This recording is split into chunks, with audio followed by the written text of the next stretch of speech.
doing Hansel and Gretel by arrangement by Don DeLuce, so I hope you enjoy it.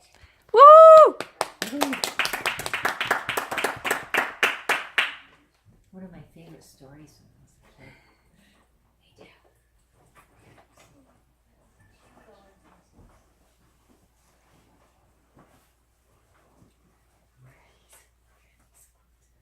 Once upon a time, there was a poor family who worked very hard to keep themselves in food and clothing. The mother and father, Angela and Bruno, had 2 children, Hansel and Gretel, who were not only brother and sister, but were also best friends. Every day they would play together, and every night they would wish each other Sweet dreams. Good night. Angela wanted Hansel and Gretel to grow up strong and healthy. She fed them fresh vegetables, fresh fruits, non-fat dairy products, fish, grains, and beans. We'll hear from the beans later. Every morning they ate healthy, delicious hot oatmeal with skim milk, and they shared some fresh fruit. For lunch they ate vegetables and fat-free chicken soup. After lunch, the children would ask for apple pie a la mode with chocolate sauce. Oh my, no! Have some healthy strawberries, an apple or banana for dessert. Aw, we just want a sugar fix. I don't think so. Then one day their mother became very ill, and soon after, she died. Their father was very sad. Hansel and Gretel missed their mother very much. They would cry themselves to sleep. Now, next door there lived the widow Brown, who wanted to murder their father in the worst way. Why, she brought him chicken soup every single day. If you're looking for a new husband, chicken soup is a must. Bruno really liked the widow Brown's chicken soup, so they married soon. Unfortunately, the widow Brown was not very fond of children. Oh dear! One evening, while Hansel and Gretel were asleep, a beautiful butterfly landed on Gretel's nose and woke her up.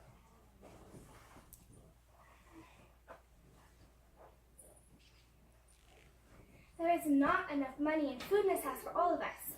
Let's take the children on a picnic and leave them in the woods. Some other family will find them, take them home, and care for them. The children will be so much happier, and so will we. No, I love my children. I just couldn't. The very next night, both Hansel and Gretel heard their mother talking. Take them to the woods, I tell you. Make some excuse and leave them there. Someone will find them and care for them. Not to worry. Bruno said nothing, so Hansel and Gretel started to worry. We need a plan. Remember the beans from before? Well, early the next morning, Hansel and Gretel filled their pockets with dried beans to drop along the path. Those beans would help them find their way home. Come, children, we're going on a picnic in the woods. They started walking. Hansel and Gretel lagged behind, dropping beans along the way. Soon they were deep in the woods. Let's have our picnic here. You children rest. Your father and I will go get some firewood. And they left. Hansel and Gretel caught each other's eye. They were alone. Alone! Oh my. It got so quiet that you could hear the crickets chirping, and why you could even hear a dewdrop drop. Don't worry. We have a plan. We'll find our way home. We just need to follow our trail of beans. They started home, but most of the beans had been eaten by squirrels, rabbits, and who knows what else.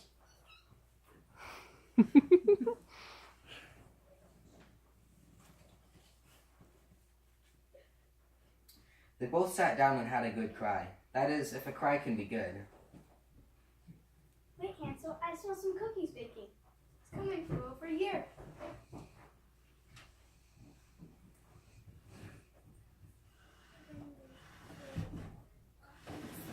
First scene. Scene change. Whoa. Wow. Look at that gingerbread house. They climbed a small hill and came to a fence that was made of gumdrops, lollipops, ladies' fingers, glazed donuts, and a giant chocolate-covered pretzel cake. The gingerbread house was so full of junk food, it had a cholesterol count of 888, which is high, even for a house. The children were so hungry they started to eat. Hansel, you should try some of this lollipop fence. I'll try some chocolate windowsill. Suddenly, the cupcake doorknob turned, and the door flew open, and there stood Glut Annie Stout. a woman as wide as she was tall. Whoa. Who's eating my house? Lost? Don't worry, I'll take good care of you. Come in, I'm making some sweet apple and blueberry pies. Glut Annie gave them strawberry mole pies, apple pie with a la mode chocolate sauce, banana cream pie, and a very big piece of chocolate, not 5, not 6, but 7-layer cake. Well, the children ate. They were very tired, so they said their prayers, wished each other, Sweet dreams. Good night. put their heads on marshmallow pillows, and fell fast asleep. Early the next day, the butterfly gently awoke the children. Good morning. Morning. Glut Annie served them a very big breakfast of eggs, Benedict, bacon, ham, sausage, pancakes, and French toast, all smothered in butter and maple syrup. A calorie counter she wasn't. Hansel and Gretel couldn't finish their food. Glut Annie, however, tasted everything twice. After breakfast, the children said goodbye and started to leave, but the door was locked. And where do you two good-for-nothings think you're going? Home. You want to go home? Home? Never. You'll stay here and help me make puddings, cakes, and pies. The children trembled. It was clear that Miss Glut Annie Stout was A, completely unaware of how unhealthy all that fat and sugar is, and B, not very nice. Not very nice indeed. So the children worked as hard as they could, helping Glut Annie while she cooked and cooked and cooked. Later that night, the children gathered some fireflies from an open window and had a family meeting under the blanket. What to do, what to do. The children made a plan to run away. The next day, the children licked a hole in one of the lollipop windows. Gretel boosted Hansel up to unlock the latch. They climbed out, jumped down, and started to run. But Glut Annie was waiting and swooped Hansel and Gretel up in a sticky net made of cotton candy, which clung to their arms, legs, and hair. Glut Annie washed them off in the pond and brought them back into the house. She put Hansel in the kitchen pantry. That ought to keep you. You won't leave your brother locked up like that. You won't let him run away again. Now get back to work. Oh, she was so mean. Gretel worked and pondered. She needed another plan. Oh, the key. The key is the key. Days went by. Unhappy days. Nights went by. Unhappy nights. Gretel helped the wretched woman cook and thought about ways to get the key. Every day, Glut Annie sat down to a fat-filled feast, and every night, Gretel had all those pots, pans, and dishes to clean. Glut Annie baked and baked, using lots of cream, butter, and eggs. Oh my. Then one day came the straw that broke the camel's back. Glut Annie burped so loud it broke the clock, and she didn't even say, "Excuse me." Well, Gretel knew it was time to set her plan into motion. So the very next day, she took all the sugar and hid it in a picture of the good ship Lollipop, almost sinking it. Later, when Glut Annie Stow was ready to make her cakes and pies, she shouted, Sugar! There is no more sugar! She took the key and unlocked the gate. Gretel's plan was working. As Glut Annie entered the pantry, she signaled to Hansel to step to one side. She picked up the broom, swung it way back, and with all her might let Glut Annie have it right on her rump roast. Oh, what a loud thump she made. Hansel ran out. Gretel slammed the gate shut. Why, you little...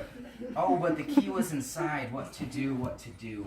Just then, as if magic, the beautiful butterfly picked the key up from the door of the pantry, flew to Gretel, who took it and unlocked the gate, and locked the gate just in time. Hansel and Gretel hugged and kissed each other, using the key. Gretel opened the front door, and they ran through the woods to a recently installed public telephone. Thank goodness Alexander Graham Bell lived in the neighborhood. They called 911. The police soon came and took Glut Annie into custody. She was charged with kidnapping, being mean to children, and eating an entire smorgasbord without a license. Now, months before, Bruno, realizing he had made a mistake, had sent the widow Brown packing. She was never heard from again. Good riddance.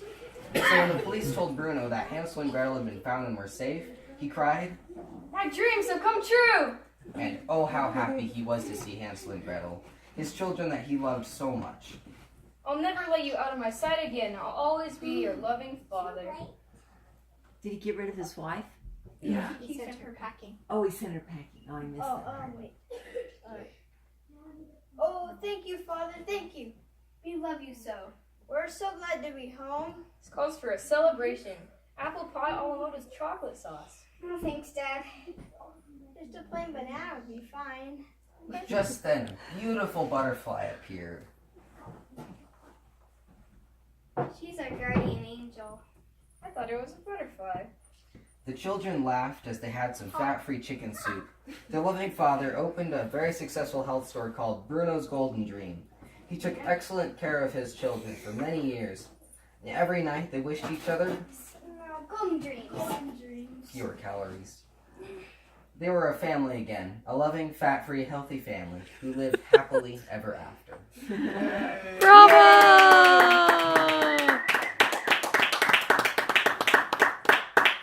Woohoo! Okay, just like a little. Woohoo! Woo, woohoo! Yay!